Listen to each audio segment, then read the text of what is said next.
Hi, I'm Sophia Sheehan. I'm with Barring Tape here today with Carolina Cavalli, the director of the incredibly lonely but also really funny Amanda. First, congratulations on creating such an story. Thank you so much. Thanks. It makes me happy you liked it. It was a treat to watch. What themes and subject matters interest you most as a filmmaker? For sure, character-driven stories. I mean, like really things that start from the character, and I really like theme of isolation, loneliness, and feeling out of place, because I think it's, no matter which story you tell, it's a universal and human feeling that we all share. And so yes, and so for the moment I feel, of course it's a very short career, but for the moment I feel this is what interests me the most. And also the tone. There is a very specific tone that I like, which is the one that I try to do with Amanda, and I think I feel very comfortable there, and it's very familiar to me, so I'm happy to stay in that tone. Yeah, there's definitely some sort of Ashby or Wes Anderson kind of tone that I get from your work. Are there any specific filmmakers or movies that inspire you, or specifically Amanda? It's amazing when they compare you to other people, other filmmakers, because of course, like you have to name people that are established, so everybody knows. So they compare you always to like super successful directors and amazing directors, which is always pleasant. But no, not really. It's also I never studied filmmaking, so I was very scared to be influenced a lot by what I watched, because I didn't really have time before to create my visual, I don't know, identity, or I don't know. So I was always trying to keep influences far. But then, of course, I realized that they come in the picture, of course, like what you liked and what you watched. I really, as I said, starting from the screenwriting point of view, I really like people good with dialogue and with humor. I love Aki Kaurismäki, I love Roy Anderson, I love Jarmusch, Wong Kar-wai, all these people, Sorrentino, people that use humor in a very subtle way, and sometimes you even like don't understand if it's humor, if it's just awkward, or if it's just, I don't know. It's very mysterious humor to me, how it works. It's like music, you don't know really how it works, but it works. The deadpan comedy and the absurd non sequiturs are done so well in this movie, because I think on one hand they're so hilarious, but on another they show that it's just a mask for Amanda's incredible insecurities. It can be so sad sometimes. How do you work that balance between, hilarious, sad, deadpan? Well, I really feel that they start from the same origin. Like I think good humors always have sadness in it, and it's the humor that I like the most. I'm discovering a little bit lately, like how much I love physical comedy. I don't know if it's, sorry for my English, I don't know. Yeah, physical comedy, and also there I see there is always this, even if it's just body, there's no word involved, but there's this element of sadness, or of something that I don't know, when you're weak or defeated, or you don't have the power, or you don't have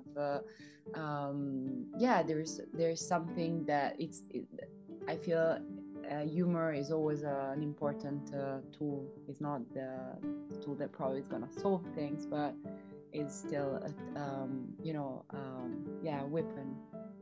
Yeah, definitely. Yeah. I think you touched on loneliness. I thought there was a really interesting commentary on the relationship between wealth and alienation.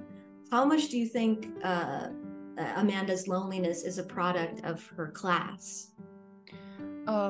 Yes, I would say that I never thought Amanda belonging to a different class, but not because she couldn't. It's just that this is the story of Amanda. She belongs to that social class, and to me, is the at least in my personal experience. Then I think people are good to use, like a lot of writers are very good to use humor in many different situations. For me, this is the thing that makes me laugh the most. This kind of social circle and setting, because it's to me the farthest you go from our nature, which is like very even like we're animals in the end, but there are so many rules and etiquette and like ambitions and frustrations and secrets, and you know, it's and it's so fun to see animals like I don't know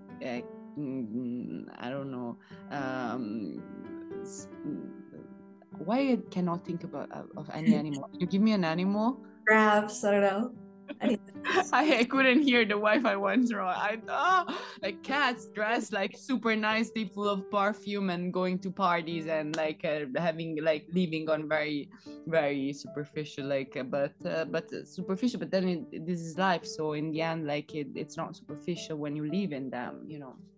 Yeah, definitely. And I thought a lot about this loneliness. A lot of films have touched on this kind of loneliness, this quarter life crisis, but usually they do it through a romance, a new love story, and this is done through a friendship. Why was it important to center the friendship? For the same reason for me, because I sometimes I look for friendship stories, but then I find only many films related to childhood or teenage period. And Amanda is older, like even in adulthood it's very difficult to be it's very difficult to make friends, and she even says that like it's I don't go to school anymore, I don't go to the scouts, like how can I make friends? And it's true, like and at the same time I feel friendship is a very important emotion and kind of relationship. First of all, it's very intelligent, it's based on a mutual choice, on a habit, and it's very nice to see friends from the outside. Sometimes you wonder like, oh my god, they don't, what do these people have in common? And from the outside maybe it's not clear, but they do feel there is something that like make them belong together, and this is so beautiful to see. Yeah, it is something when you're an adult, searching for romance is not so embarrassing. You're allowed to say, hi, my name is this, and when you're looking for friends, for some reason it's a very weird. It's strange, right? There's a group of people like, hi, I'm Carolina, can I be your friend? You wouldn't do that. Logo. Mm-hmm. And basically the other thing, Amanda Benedetta Porcaroli, yes, amazing performance. I think a lot of people might recognize her from the Netflix series Baby. She was a very different character. How and when did you realize she would hit this out of the park? Well, actually, we had auditions. We auditioned many actresses, and there were like, I don't know, 80, 90 auditions. It was always, also the first time that I worked with actors and actresses, so it was pretty cool. and I just felt when Benedetta arrived, of course, I was very lucky because she, as you said, she already had many experience, even if she's very young. But what really convinced me and made me feel very protected and relieved and safe as a first-time director was that we understood the character in the same way, and I felt I could of course, this is my opinion, then maybe I couldn't communicate, but I could express this in words, and she could express that the same thing, but embodying it, which is something very peculiar if you're a writer to see. Like, I don't know, it was strange to see your words and the character you imagine, because up to that point I always imagined character, they were not real people, and then they become like you have to let your character go in the real world, and so it has to have a specific body, a specific face, a specific tone of voice, and a way of moving and speaking that maybe is not exactly how you imagine it, but sometimes it's a good surprise and it gets even better. Yeah, it definitely was. She was fantastic. Thank you. Yeah, I loved her in it. Where was Amanda filmed? How long was the shoot? 23 days, which is not very long, but at the same time, I loved it. Like, it kept it adrenaline very high, and it was a nice, like, like, yeah, it was a nice bubble, and I think I really enjoyed the set. I will always prefer writing. That's something I really love to do. And by the way, I hope also in Italy now. I hope here, like in US, because right now I'm in New York, things are gonna change very quickly. I don't know, and in Italy as well. I hope we're gonna follow very soon. Right. And what city was it filmed in, Amanda? Turin. Turin. Yeah. I thought it was so interesting. It really played into the story. Yeah, because the city.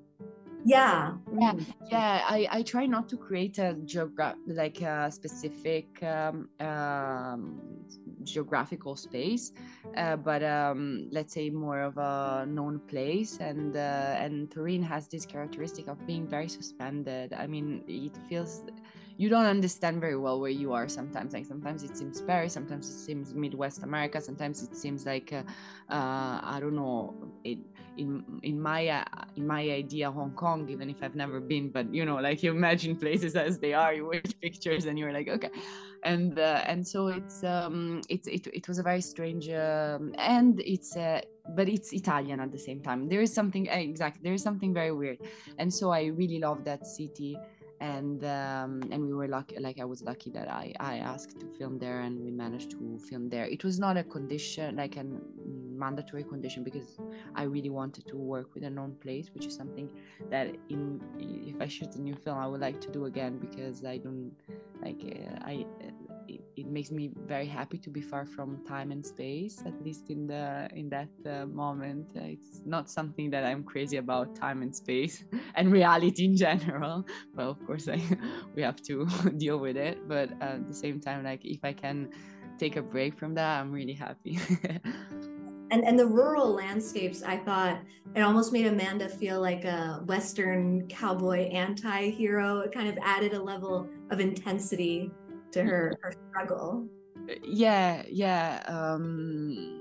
It's I always also Benedetta was very good at taking this cowboy anti-hero, like in her way of moving and walking, and the face, you know, and it's something like I really wanted that, and a bit of anime as well. Sometimes like I think I had these two references sometimes in mind, even if of course, as I said, it wasn't very conscious. And yeah. Final question. What do you want audiences to take away from the film? Yeah, I don't know why I care so much, but I hope they laugh through like they like the humor in the film. I don't know why I'm so I always have this hope. That's the reason why I would love sometimes to stay in the screening rooms, but I'm so tense that people don't laugh, and you hear when people laugh or not, if the joke lands well, you know. So that's the main reason why I don't stay I never stay at the screenings, because it's something that I really want. And then the other thing, probably the most important thing, is I think the reason why I was so passionate about going to movies and going to cinema, and the reason why I'm doing this job is because I get relief from staying in a dark and silent space, watching a film, and feeling and not feeling alone. That's the thing, like a communication, so not to feel alone, and the relief of I feel okay, I'm not alone in feeling this, or I understand exactly what's happening. I was there, or in a completely different story maybe, but I know what they're talking about, because we're all humans, so we understand each other. And this is what I really like about films and cinema in general. Well, I can say for me, it definitely accomplished that. It was really. Thank you so much. I definitely laughed. It was uncomfortably relatable. Thank you so much. It makes me very happy, and yeah, I really hope that Amanda's it's gonna go well in US. Then I never know what it means going well. Of course, people are gonna like it, some people are gonna hate it, but you just hope that everyone is gonna like it. But that's not gonna happen. I think most people will, definitely. Thank you so much.